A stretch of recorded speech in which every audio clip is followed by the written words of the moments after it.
Welcome to the FuturePulse podcast, where we dive into the world of innovation and technology. My name is Melica, and I'm the founder and director of Skilltorch, which is an AI tech recruitment company that operates across the globe.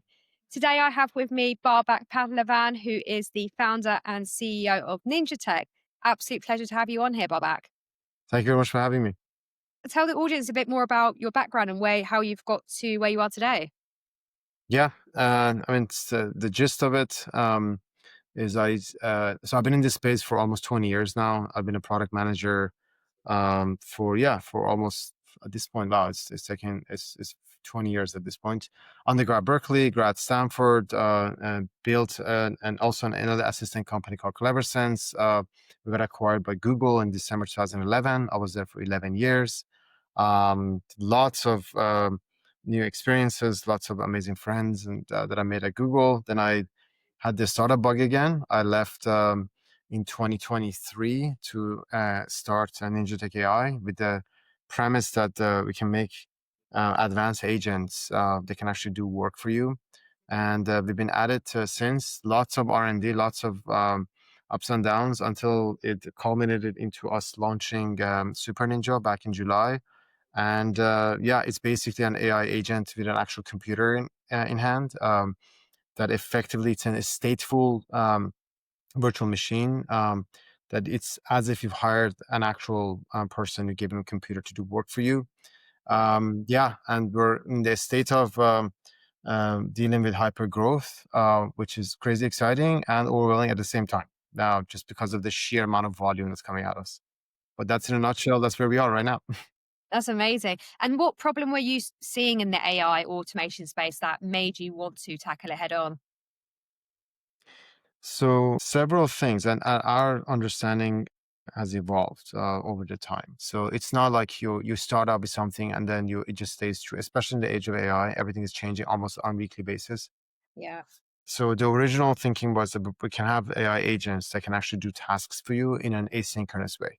So it's almost like very much like I had this idea, and I've been chasing this for since 2008 or so. That is idea that you can have effectively a worker who is highly intelligent, but it can actually do work for you. A little bit actually finishing a web application, finishing a specific complex task to really save you time and money. That was it, democratizing access to that.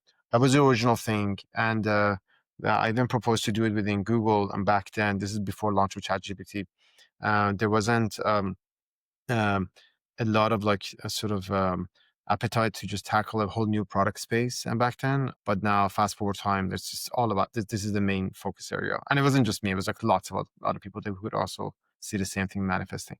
But more and more now, as time moved on, and as now we have a large scale user base, and they keep talking to us, we're getting your best guidance in terms of like the problem statement that you should be tackling is actually your own users. And it sounds a lot of people talk about these things, but we're actually living it because we're getting like right now we're at a point that we're getting 1,300 to sometimes 2,000 feedbacks daily. This is in the form of actual written feedback, as well as we get a lot more in terms of thumbs up and down of the product. At first, people wanted to basically be able to code with any LLM or use any LLM in an all-in-one solution. So that was the original sort of first MVP of the product. But then Right. we saw that people were asking us to build things and to not only be able to code or ask it to do stuff, but also want to build things. And then more recently, they're asking us to want to be able to not only build but also deploy. And this is, as we dug deeper into this, as we looked through our own users, we realized that these are so we have a wide cohort of vibe coders and vibe analysts, but also a large portion of our sort of our audience are actually no coders, and these are professionals. These are not like casual players. These are like lawyers, analysts, and lots of salespeople, lots of marketing people, some HR professionals. And this is the aha moment that we had while we were assembling the Super Ninjas sort of technology. We realized, and I was digging deeper into this more recently, there's about 27 million developers in the world. So there are 27 million people. I mean, it's a lot. It sounds like a lot of people, right? But not in the grand scheme of like, 7.5, 8 billion population. And then the people that are online, and there are close to 4 billion people that are actually using internet. But a small percentage of them are participating in an actual internet economy, of being able to create things.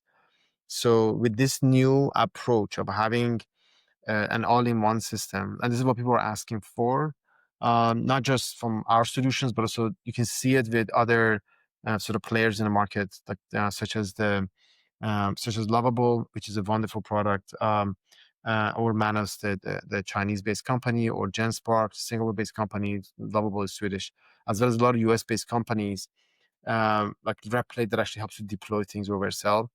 What people are asking for is they want to be able to think about an idea. They don't, but they want have that. They want to ask their computer or the AI to be able to figure out all the details of it and actually build something and help them deploy it. That was the aha moment. So to go, and I think now at this point it's quite possible to go from 27 million developers to probably over a billion developers in the next not 10 years from now, probably in the next 4 to 5 years. This is what's going to happen. And And how's that happen, do you think? uh, uh, How's that going to happen in terms of getting the developers to the billions? it's just going to be the regular people that are not coders, that are not developers. Like They have me. a specific idea in mind. Like, for example, take you, for instance. You're a specialist. You know more about recruiting than I'll ever know, right? Because just, our focus areas in the last decade has been like very different things, right? So you know potentially what a really good recruiting platform should look like. You know that better Right. than I can as a product manager. If you're building a new recruiting platform, I have to come interview you. I have to come interview users, and I have to like sort of put myself in your shoes. I'll attempt, and like 10 other people that have the recruiting expertise to figure out, okay, what would the product look like essentially. Soon, you'll be able to cut out the middleman. Soon you can say, hey, build me a product that does XYZ with this type of UI, with this type of data connectors, with this type of AI capabilities, and then build an MVP connected to a payment system. And then you design it the way you think how it should be done. And then build an online, AI startup the way you'll be able to do it. Lawyers will be able to do it. Accountants and others is Mm. people that are like in the service business, people that are like human beings know how to build solutions to further automate or build products or services. But what's been the missing gap is how to have other skill sets, how to become a pseudo product managers, how to do requirement gathering, and then how to talk to developers, how to talk to do project management. Yeah. How does payment systems work? Like all QA, like databases, like all of these other bodies of knowledge that you have to be an expert to do this. This is going to get compressed pretty hard and pretty quickly with solutions that we're building, and there are others in the space as well. Our main goal is to make it an all-in-one, so you don't need to tap switch, you don't need to sign up with various different tools.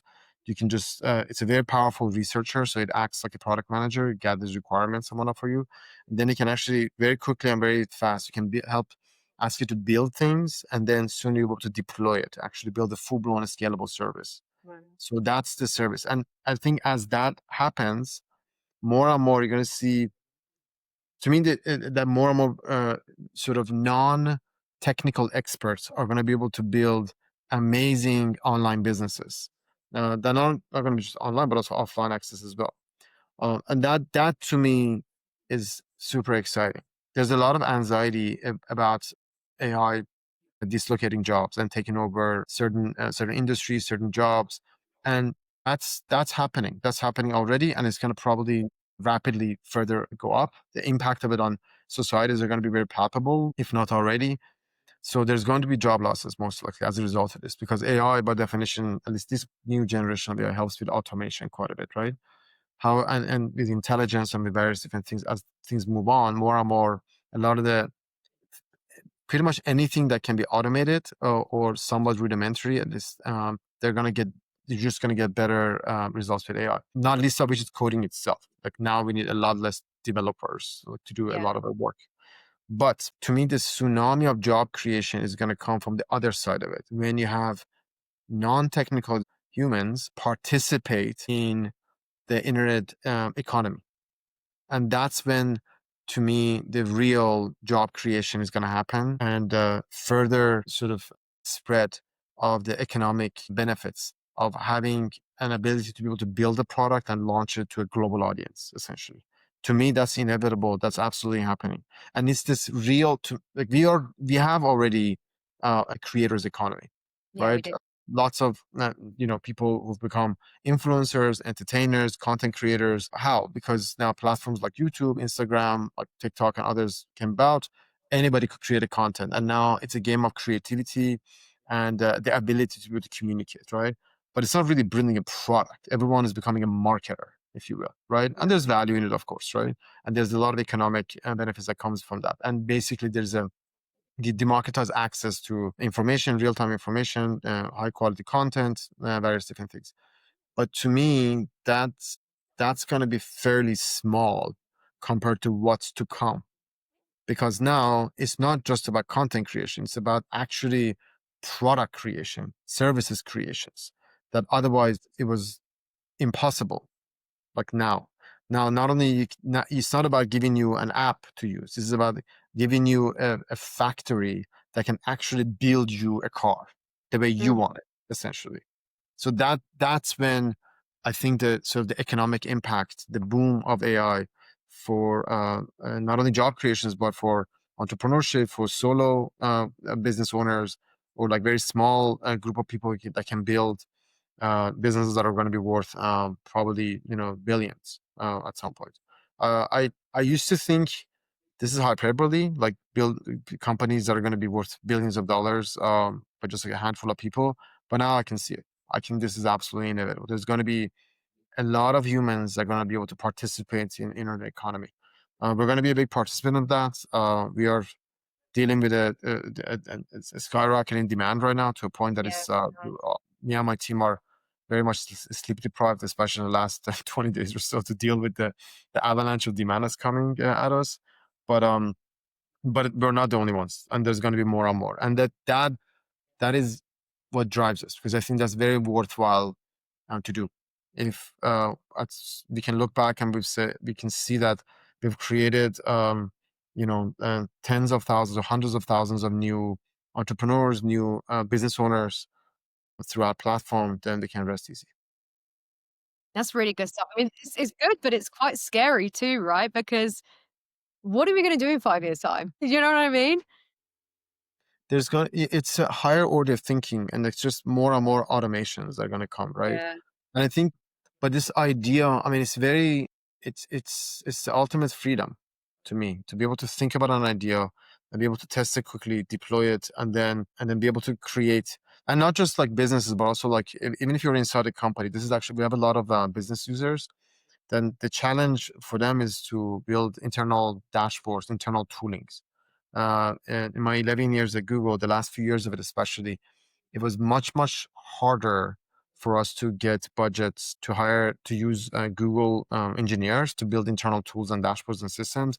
It was much easier for me to get to have a budget to go hire outside consultants to help us build those things, essentially. And that's by design, because if you have budgets to hire developers, you want to build revenue generating tools Yeah. and services, right? Not internal tools and systems and dashboards.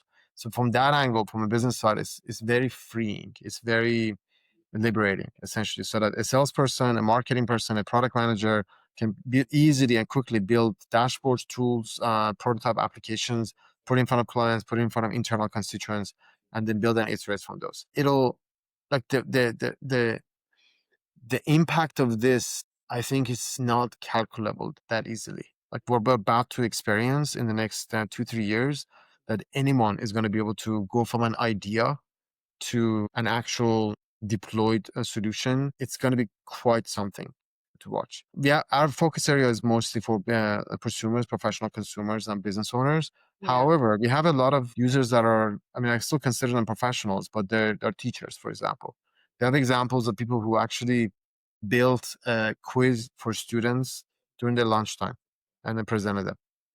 So just you could never do this before. Like now you can have say, Mm. okay, build me a fun exercise quiz about the new Pokemons that are out there and whatever, and then be able to have a spelling contest within it. And then to build it, iterate on it, make it for 3-year-olds, and then put together a web application, go present it, and have kids to take the quiz after your lunchtime. Like these things, we are we're seeing this, but not to take it for granted. This was not possible even 2 years ago, you know. That's But crazy how now this is gonna further. It's just gonna become. It's gonna mature up. The costs are gonna go down. The quality is gonna go much much higher. But then the soon more and more people are gonna be able to build very sophisticated web applications, and these are professionals essentially. We have a very avid attorney. We have like so many attorneys that are using our products, not only for sort of contract analysis and whatnot, but also like building like, sort of things that they're passionate about, dashboard for sports games or like various different things. And then they keep emailing us about like those things, Oh, how well it works and interesting. how fun it is to build these things and whatnot. And more and more we're seeing that happening with this new approach of using proper AI with an actual computer capability to be able to build things, but then use the same computers to deploy and then service an end-to-end system. It's crazy exciting, but it's also it's rapidly changing and it's really really fast paced. So, just last but not least, what advice would you give to someone like myself or even our audience to kind of make sure we're staying ahead of the curve then? Because it sounds like even after this call, I probably need to go onto the Lovable website and figure out what to build because I feel like I'm a bit behind. Yeah, yeah. Or go to Super Ninja website for that matter, right? Yeah, go on Sinja No. I can go on your website too. Oh, sure. Or test it against Lovable is what you should do. Yeah. Um, I don't have a crystal ball. I don't have a panacea, and I would just tell you do what I'm. I mean, I can only tell you what I'm doing myself, which is I'm reading every single day. I'm studying pretty much any news related about the new advances in AI agents or models and whatnot. We're just reading and consuming it. I'm trying out lots of different products myself to just learn from it and see like what else are people thinking. It's quite staggering and at the same time exciting. Like to me, like I'm a sort of a I'm a pure PM and builder at heart. So I get a kick out of like trying out different things, new different tools Mm. and tinkering with a lot of services. So I would just tell people that don't be scared of new tools. Just try things out and see what works, what doesn't work. But also remember that this is, I mean, AI is not something to be obviously afraid of or not be concerned about. This is the more and more you end up leveraging it, the more you can sort of tap into your own creativity of what else is possible. Are thinking, these are becoming thinking machines that can actually help not only build like write things but also build things more and more. So to me, like just the end game of all of this is that building a web application or a sophisticated solution very soon is going to be as easy as writing an email.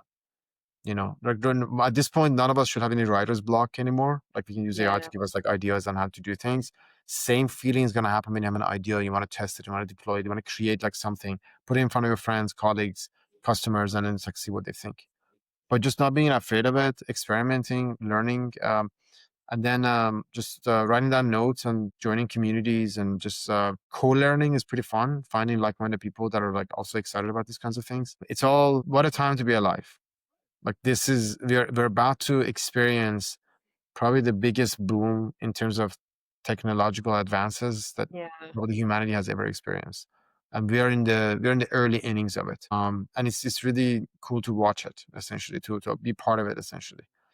And it's I mean as we all know, but it's gonna affect sort of every facets of life, just like how the smartphone boom did before that cloud boom did. And it's just but this is gonna be even more pervasive because I agree. access to it. iPhone is $1,000. Android phones are this one. Access to it is even has a lower barrier to entry. So more and more people are going to be able to participate in this and hopefully gain the economic benefits that are not possible with this. Essentially, that's what excites me. Essentially, just having an economic impact on people's lives. And I know it sounds kind of like poetic, but it genuinely is a very positive thing as opposed to like things that we all look back and we're like, oh, that wasn't necessarily good for society, that things that created misinformation and lots of like challenges. This is different, being able to think about something, build something, deploy it, and then service it, and then help other people but also get the economic benefits of those things. Yeah. That's what's crazy exciting. Does it make sense though? Like No, it really does. It's just it's exciting. I mean, at least you're reassuring us that it's not going to be as scary as we think. no, I think the job creation net positive job creation of AI is going to come, and it's going to be highly accelerated. It's just going to be very, very impactful. Like now, know that all parts of the most parts of the world, like there are parts of the world that don't have laptops. People just, the computer is their phone, and Yeah. they're economically have been lifted. But to me, it's the AI is going to be 10x, 100x more of that. It's just because the barrier to entry is even lower, and that there's going to be more and more services that are going to sort of help people to participate in internet economy as a result of this. Exciting. Well, thank you so much for joining us today, Babak. Thanks for having me. Appreciate it, Melika.